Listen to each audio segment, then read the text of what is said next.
Hello বন্ধুরা, তোমরা সবাই কেমন আছো? আমি ভালো আছি। দেখো, আজ করছি সোয়াবিনের তরকারি, সোয়াবিন আলুর তরকারি। মশলাটা ভালো করে কষাচ্ছি, তেজপাতা, শুকনো লঙ্কা সম্বার দিয়ে পেঁয়াজ দিয়েছি, তারপর আদা, রসুন, কাঁচা লঙ্কা বাটা দিয়ে জিরে বাটা দিয়ে মশলাটা ভালো করে কষিয়ে নিয়েছি। আর এখানে দেখো, সোয়াবিন আলুটা ভেজে রেখেছি, সাথে একটু কাঁচা পেঁয়াজও দিয়েছি। মশলাটা ভালো করে কষানো হয়ে গেছে, দেখো তেল ছেড়ে গেছে। এখন সোয়াবিনটা দিয়ে দেব।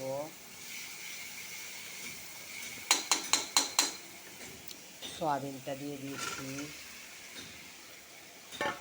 ভালো করে নাড়িয়ে দেব। সাথে একটা টমেটো গাছের ছিল, দিয়ে দিয়েছি।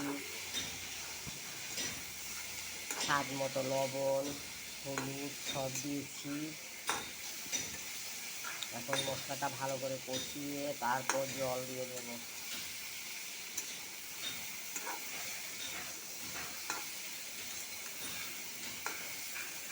কে কে সোয়াবিন খাও জানাবে। আমরা খাই, মাঝে মাঝে ভালোই লাগে খেতে। মাছ মাংস তো খাই, সাথে নিরামিষ সোয়াবিনও খাই, আবার এভাবে পেঁয়াজ সম্বার টম্বার দিয়ে পেঁয়াজ রসুন পেঁয়াজ দিয়েও খাই।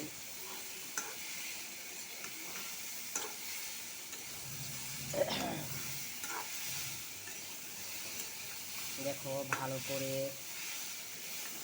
কষিয়ে নিচ্ছি।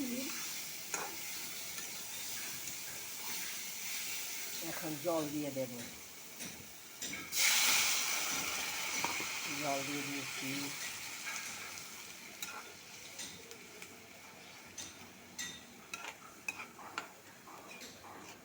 একটু সেদ্ধ হবে। এমনি তো ভেজে রেখেছি আলু সোয়াবিনটা, তাও একটু জাল উঠে গেলে তারপর নামানোর সময় গরম মশলা দিয়ে নামিয়ে নেব।